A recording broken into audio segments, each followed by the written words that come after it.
नमस्कार। SPT news में आपका स्वागत है। पेश है 26 अगस्त बुधवार दोपहर 3:15 बजे राजस्थान के विभिन्न शहरों की 15 बड़ी खबरें।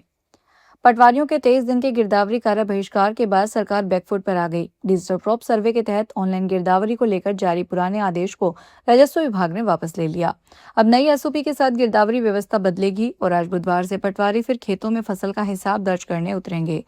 राजस्थान में डिजिटल क्रॉप सर्वे के तहत मोबाइल ऐप के जरिए ऑनलाइन गिरदावरी कार्य को सुचारू और पारदर्शी बनाने के लिए राज्य सरकार जल्द ही नई स्टैंडर्ड ऑपरेटिंग प्रोसीजर जारी करने जा रही है।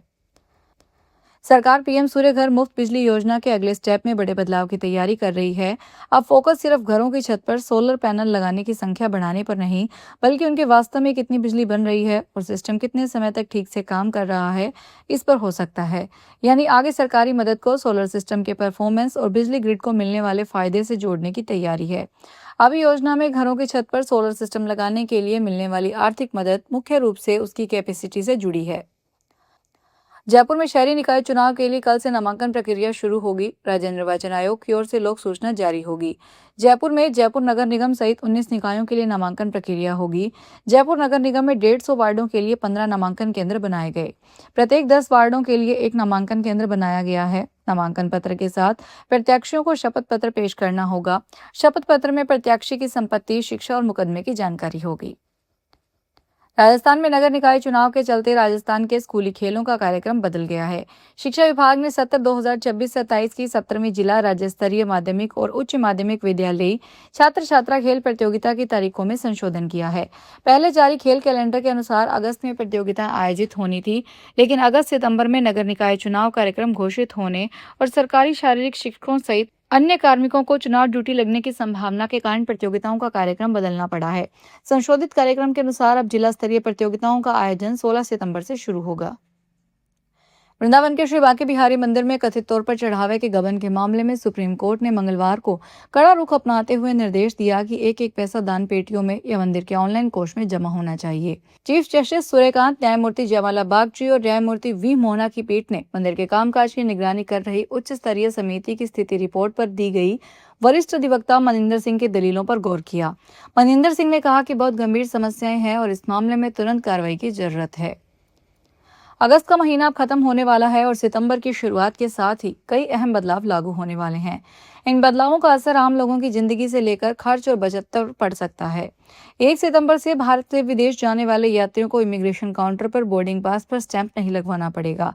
अब यात्री मोबाइल में इलेक्ट्रॉनिक बोर्डिंग पास या उनकी प्रिंटेड कॉपी दिखाकर इमिग्रेशन प्रोसेस पूरा कर सकेंगे। बैंक एफडी से जुड़े कुछ नियमों में बदलने जा रहे हैं। नए नियमों के तहत 3 करोड़ रुपए या उससे ज्यादा की बड़ी राशि जमा करने पर बैंक को ब्याज दर अपनी वेबसाइट पर हर कारोबारी दिन सुबह 10:10 तक बतानी होगी। 1 सितंबर से आप ई-केवाईसी नहीं कर पाएंगे। यह ई-केवाईसी या आधार बायोमेट्रिक कंफर्मेशन जरूरी है, नहीं तो घरेलू रेट पर सिलेंडर नहीं मिलेगा। राजस्थान के नागौर जिले के अंतर्गत आने वाले प्रमुख railway junction Merta road station पर देर रात उस समय भारी अफरा तफरी मच गई जब जम्मू तवी से बांद्रा जाने वाली साप्ताहिक एक्सप्रेस ट्रेन के यात्रियों ने चोरी की वारदातों से परेशान होकर जोरदार विरोध प्रदर्शन शुरू कर दिया। ट्रेन के एसी और स्लीपर कोचों में सफर कर रहे यात्रियों के मोबाइल फोन और सामान लगातार चोरी होने पर लोगों का गुस्सा फूट पड़ा। यात्रियों ने मेड़ता रोड प्लेटफॉर्म पर गाड़ी के रवाना होते ही एक के बाद एक लगातार 7 बार चेन पुलिंग कर ट्रेन को रोक दिया और प्रशासन के खिलाफ नारेबाजी की। उदयपुर शहर के पास उमरडा खेड़ा में बुधवार सुबह लेपर्ड ने 3 ग्रामीणों पर अचानक हमला कर दिया। आबादी क्षेत्र के पास घात लगाकर बैठे लेपर्ड ने घरों से बाहर निकले ग्रामीणों को निशाना बनाया। बुधवार सुबह लेपर्ड उमरडा खेड़ा में आबादी क्षेत्र के पास घात लगाकर बैठा था। जैसे ही ग्रामीण घरों से बाहर निकले, उसने अचानक हमला कर दिया। ग्रामीणों की भीड़ और लोगों की आवाज सुनकर लेपर्ड वहां से भाग गया। इसके बाद ग्रामीणों ने घायलों को अस्पताल पहुंचाया। सीकर जिले में शादी के करीब 3 महीने बाद एक विवाहिता ने ससुराल से जेवरात और नकदी लेकर लापता होने का मामला सामने आया है। महिला के पति ने थाने में शिकायत देकर पुलिस से उसकी तलाश करने की मांग की।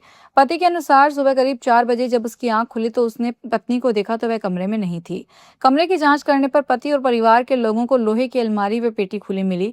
पति का आरोप है कि अलमारी और पेटी से लाखों रुपए की जेवरात और नकदी गायब है।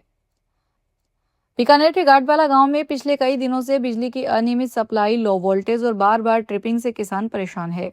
सिंचाई के समय बिजली नहीं मिलने से फसलों को नुकसान की चिंता बढ़ गई है। समस्या को लेकर दर्जनों किसानों ने धरना देकर बिजली विभाग के अधिकारियों के सामने अपनी परेशानी रखी और नियमित व पर्याप्त बिजली सप्लाई की मांग की। किसानों का कहना है कि बारिश कम होने से फसलों को सिंचाई की ज्यादा जरूरत है, लेकिन बिजली व्यवस्था ठीक नहीं होने से समय पर पानी नहीं दे पा रहे हैं। राजस्थान दूध की शुद्धता और गुणवत्ता पर एक बहुत बड़ा गंभीर सवाल खड़ा हो गया है। दरअसल प्रदेश में दूध और अन्य खाद्य पदार्थों में लगातार हो रही मिलावट के खिलाफ राजस्थान हाईकोर्ट में चल रही जनहित याचिका पर सुनवाई के दौरान राजस्थान कोऑपरेटिव डेयरी फेडरेशन ने एक चौंकाने वाला हल्फनामा पेश किया है। आरसीडीएफ ने अदालत को साफ शब्दों में बताया कि राजस्थान में हर दिन लगभग 1000 लाख लीटर दूध का उत्पादन होता है, लेकिन एक सरकारी और संगठित संस्था के तौर पर आरसीडीएफ केवल 40 से 45 लाख लीटर दूध के संकलन, प्रसंस्करण और शुद्धता के लिए जिम्मेदार है। इसका सीधा मतलब यह है कि बाजार में बिक रहे करीब 96% दूध की शुद्धता पर सीधी और पारदर्शी निगरानी का ढांचा बेहद कमजोर है। आगरा के फतेहपुर सीकरी में एंटी नारकोटिक्स टास्क फोर्स ने बड़ी कार्रवाई की है। रबड़ से लोड ट्रक में 25 लाख रुपए की कीमत का छुपाकर लाया जा रहा 40 किलोग्राम गांजा जब्त किया गया। गांजा तस्कर लाल रंग की स्विफ्ट कार से गांजा की डिलीवरी ले रहे थे। एएनटीएफ ने थाना फतेहपुर सीकरी पुलिस की मदद से तस्करी का भंडाफोड़ किया। इस मामले में 4 अभियुक्तों को गिरफ्तार किया गया है। तस्कर गैंग के 3 सदस्य फरार है। वर्षों से पुलिस की आंखों में धूल झोंक रहे कुख्यात शातिर और इनामी बदमाशों को पकड़ना किसी फिल्मी माइंड गेम से कम नहीं होता। चित्तौड़गढ़ पुलिस भी अपना मूल स्वरूप बदलकर मैदान में उतरी है। वर्दी की जगह कभी झाड़ू, कभी कड़छी तो कभी स्थानीय वेशभूषा धारण कर पुलिस ने अपराधियों को उनके ही बिल से बाहर खींच निकाला। पुलिस बारोड़ गई एएसआई ने आरोपी को पकड़ने के लिए हलवाई का काम किया। मुखबिर से पुलिस को सूचना मिली कि दुकान पर आरोपी आता जाता रहता है। पुलिस ने दुकानदार को भरोसे में लेकर दुकान पर काम किया और आरोपी को गिरफ्तार कर लिया। गुरुग्राम यातायात पुलिस ने वजीराबाद चौक पर जांच अभियान के दौरान एक ऐसी मोटरसाइकिल जब्त की जिस पर यातायात नियमों के उल्लंघन के 43 चालान लंबित थे और कुल 1,94,000 रुपए का जुर्माना बकाया था। पुलिस ने बताया कि नियमित वाहन जांच के अभियान के दौरान मोटरसाइकिल सवार को रोका गया तो जांच में पाया गया कि मोटरसाइकिल पर मोटरयान अधिनियम 1988 के विभिन्न प्रावधानों के तहत 43 चालान लंबित थे और कुल 1,94,000 रुपए का जुर्माना बकाया था। करौली जिला प्रशासन ने रक्षाबंधन और श्री कृष्ण जन्माष्टमी के मद्देनजर चाइनीज, नायलॉन, प्लास्टिक और धातु से बने मांझे पर पूर्ण प्रतिबंध लगा दिया है।